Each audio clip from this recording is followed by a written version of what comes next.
But if you step on the path, it's amazing how all of a sudden other paths start opening up. But if you're just frozen and saying, but I don't know, I can't decide, I won't change, I don't want, I don't want to desire, I don't want to, nothing will happen then. I mean, you won't get anywhere. So the easiest thing to do is just say, yes, I don't know what that's going to look like, but say yes. I've done many things that I had a picture in my head that said, oh, I'm going to do this and I'm going to be a certified rebirther, and then I did it. And I didn't want to be a certified rebirther, but the technique was so healing and transformative for myself personally. So it was right, I needed to do that, but it wasn't for the reason I made up in my head. Okay? So again, that's that tricky thing that with the manifestation, a lot of times in the physical plane, the angels need you to move. And if the only way they get you to move is to say, oh, you're going to be famous, or you're going to do this or whatever, and that's the only way they can get you to do that, that's what they're going to use.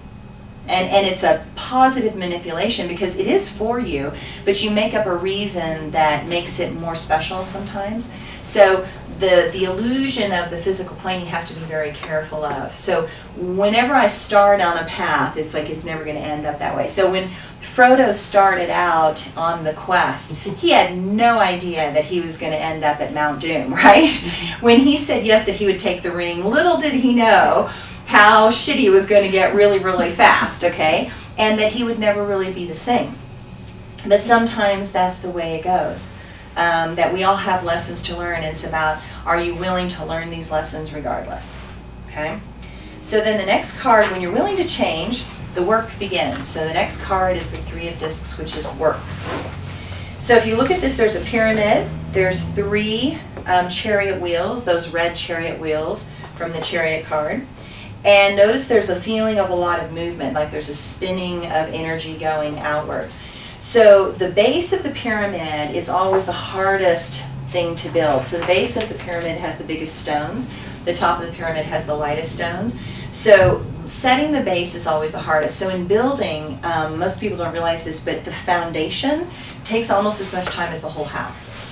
Most people don't know that unless you're a builder. So literally, like getting all the measurements exact, getting it positioned exactly, getting the water lines in, getting the cement poured, getting the rebar down, getting the foundation done, like that part is the hard part of the work. And then the building goes up really fast once you get the foundation set, okay? So when you get this card, it's work. Okay, now we have to work. You know, you don't just get to sit back. I love it when people say, well, I'm going to be a famous musician. I'm like, great. Do you play a musical instrument? No, but I'm going to be a famous musician. And I'm like, okay, so it's really important to like go practice. You have to practice anything it's work. You know, there's a work thing that has to be done, and people want things to just come really easily to them, but that's not always how it works. In fact, most of the time it's not how it works. And yet when you're willing, it becomes easier, okay? So we've got the symbol of Mars at the top, and we've got Capricorn at the bottom. So you've got Mars and Capricorn, and so Capricorn is a hard-working sign. Mars is a planet of war and conflict and energy and vitality. So you get those two working together, it's really good, okay? Then you go to the Four of Discs, which is the power card.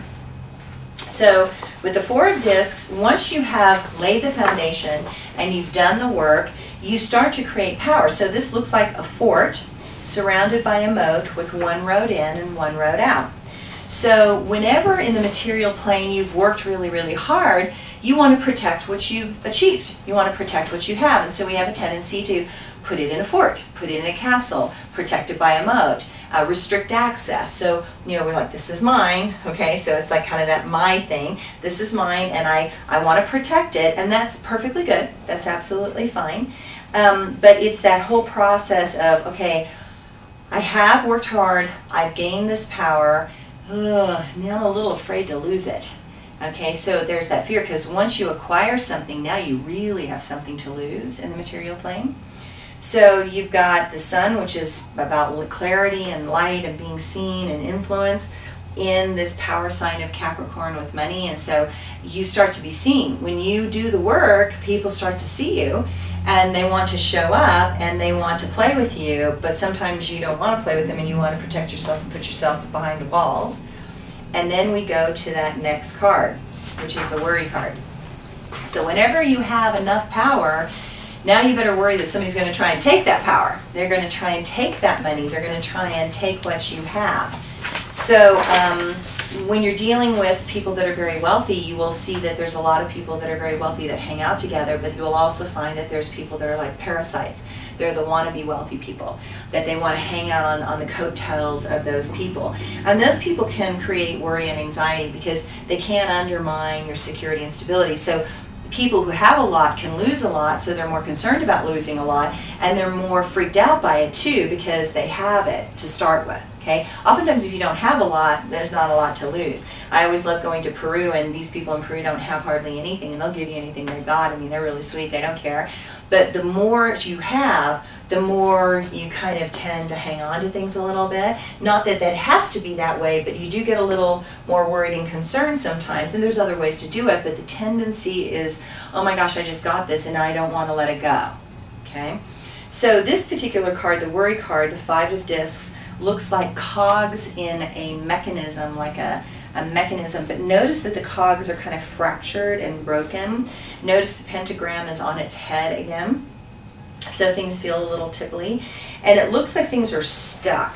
So there's this kind of grindy anxiety, but there's energy running, but it's feeling a little stuck, and you've got Mercury at the top and you've got Taurus at the bottom. So you've got communication trying to move through a fixed earth sign. And so Taurus is stubborn and it's headstrong, but it's very powerful and very determined. I mean, so you can imagine that I'm powerfully worried, I'm determined in my worriedness, I'm stubborn in being resistant to change. I'm afraid of change. So you see companies that were started, and especially these days, you see companies that were started by people and they had systems in place that worked really, really beautiful for that time period, and then we come through that time period and we're modernizing everything, we have to change all the systems. Well, that original person that started it is going to get really anxious because this is something they don't understand. So we have to change the systems. Oh my gosh, it's really worrisome. I mean, I won't understand it. What if I can't stay on top of it? It's all that kind of fear. So then we go to the next card, which is the 6 of discs, which is success. So when you face your worry, you face your fears, you communicate those fears in constructive ways, you get success. So what you've got are balls that have Mercury, Mars, Saturn, Jupiter, Venus, and the Moon. So what this means is to have success, you need the communication skills of Mercury, you need the energy and vitality of Mars, you need the hard work and determination of Saturn, you need the expansion and abundance of Jupiter, you need the love and compassion of Venus, and you need the ability to sort through the illusions and the lies of deception in the physical plane, which is the Moon. And when you have all of those, you will have success. When you are willing to navigate all of those things, you will have success. So in this particular situation, we've got the Moon at the top, and we've got Taurus at the bottom, which means that you must determinedly and strong be willing to sort through the illusions. You have to sort through your own illusions. In order to have success, you have to modify your dream, change your dream to get through the illusions and what you think you want into making something actually work physically. Okay. Then the next card goes to the 7 of discs, which is failure. Now this card looks like ferns that are rotting. So the ferns are dying and they're rotting and they're curling up. So what happens when you have success in the physical plane is eventually you get more fear. So you get more worry, you get more fear, more anxiety. It's like, oh my gosh, now I could really fail because I've really hit success, but now I could really fail. So you've got coins that look like bulls and coins that look like people. And so you're trying to figure out how to face your fears. Don't let your fears rot what you've already created. You've got Saturn, the planet of hard work and struggle, at the top, and Taurus at the bottom. So you can make something really, really hard by your fear. So when people get the failure card, this does not mean that they're going to fail. It means they're afraid they're going to fail. But you and I both know that if you have enough fear of failure, what are you going to create? Failure. So it's a warning. So when people see this card, they're like, oh, I'm going to fail. I'm like, no, you are afraid you're going to fail. and if you keep that belief up, you will fail, because you will create a self-fulfilling prophecy. Failure is based on not being aware, and if you're aware, you start to see things ahead of time. You're more prudent with your money. You don't do anything really crazy. You're more balanced. And so this card is a springtime card. So when you see this card, it looks like flowers blooming. And so if somebody asks a time question and you see the flowers, you go, it's in the spring. But notice, when flowers are blooming, do we have fruits? No. The flowers are blooming. We don't have the fruits yet. We have flowers blooming. So there's a new energy, but you have to be patient. You have to wait for the fruits. We're at the flower stage. We're not at the fruit stage. So you have to be patient. You have to be prudent. You have to wait. You have to take your time. You have to know that the possibility is there, but we're not quite there yet. And then you've got the sun at the top, and you've got Virgo at the bottom. And so you've got the sun, which is the power of the light and clarity and understanding, in this grounded, stable sign of Virgo, which is about attention to details. And from there, when you're patient and prudent and persistent, then what you notice in business, that there's gain. The gain card is about the natural coming and going and flowing of money. It's not about opulence and wealth. It's about, you have to put money into business in order to get money out of a business. And so how oftentimes have you started a business and you start to get money, but then, oh, now I need to do more advertising, or now I need to do this, or now I need to do the website, or now I do, that there's this whole additional thing that starts to happen. And so when you get this card, you're making money, but you're also putting money back in. And so you don't feel super wealthy at this point, but you are making money, but you're putting it back into your business. So then you've got the image of Venus at the top and Virgo at the bottom, which means you love your business enough, you love yourself enough, you believe in yourself enough that you're going to put money into yourself. So I remember somebody saying to me one time, oh, it's just so great that you've had all these opportunities to do all these personal growth workshops and everything, and it's so great that you cut the money to do that. And I kind of chuckled, because one year when I was a ballet dancer, I was making $17,000 a year, and I spent $5,000 on personal growth workshops. Okay, so I wasn't making a lot of money, but it was my priority to myself to love myself enough to take care of myself, to help myself grow. So it's about priorities, and that's what this card is about, is priorities. Like, do you love yourself enough do you believe in yourself enough to be able to want to put money into yourself in some way? Okay, whether it's your business, whether it's yourself, whether it's a yoga retreat, what is it? Okay. And you have the last card, which is the wealth card. The wealth card is again one of the old age money cards. So it's one of the cards that represents old age money, security, stability, longevity, 401k plans, retirement programs. So if somebody asks a question about their retirement and they got this card, I'm going to think great guns. I'm going to think, woohoo, they're going to do just great. They're going to do just wonderful.